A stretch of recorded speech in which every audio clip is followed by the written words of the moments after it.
Guys, so yan yung balo namin dito guys. So matagal na yung balo na yan, maliliit pa kami. Balo na yan, diyan kami kumukuha ng tubig, pampaligo, pampahugas ng mga plato, panlinis.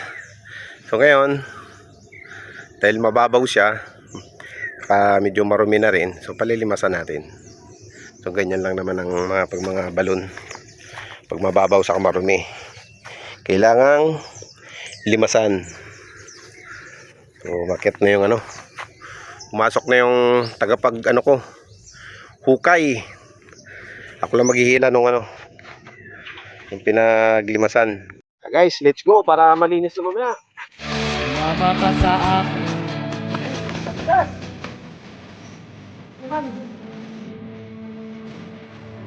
Banang amoy. To. Banang amoy.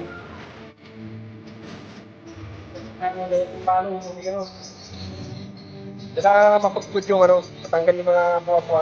Kaya may panga doon.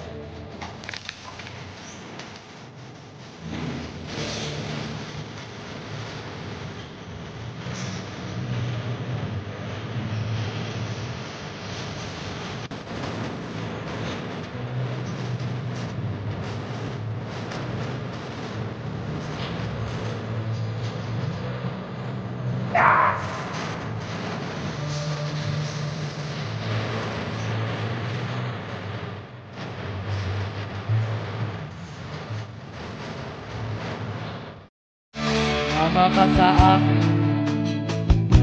Ikaw ay aking dadali. Matanggal na rin yung amoy ng tubig. Kasi may amoy na yung tubig. Matanggal yung nalilinis.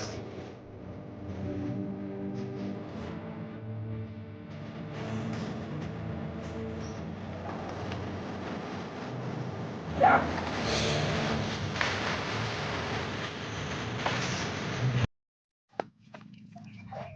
So ayan.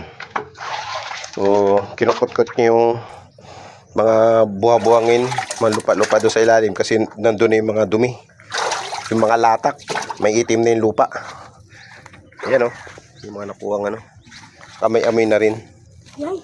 So after niya na matanggal yung mga buha-buhangin doon sa ilalim, lilimasin naman namin yung tubig. Then okay na yun, palinaw na lang. So matagal na yan, matagal pa yan lilinaw. Mamayang hapon pa natin yung magagamit. Yan yung balo namin dito sa bahay.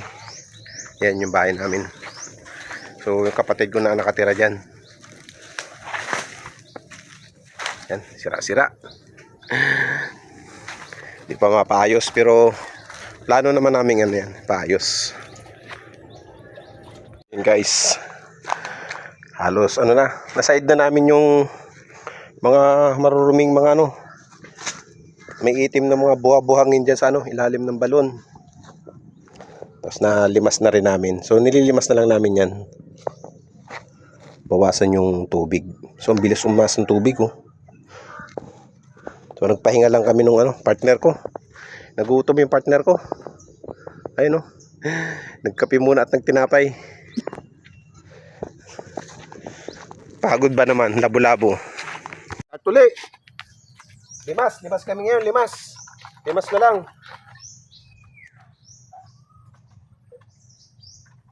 Grabe na side yung tubig. Pero mas maganda yung niya. Malinaw na yung tubig. Wala na rin yung amoy. Dati may amoy nung di pa namin nalilimas.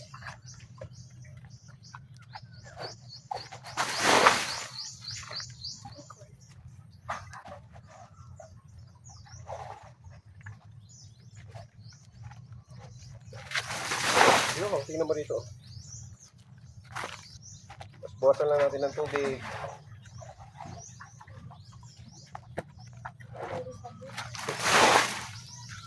After nito, mga mamayang hapon, okay na. Pwede na naman uling maligo na maayos, malinaw na yung tubig.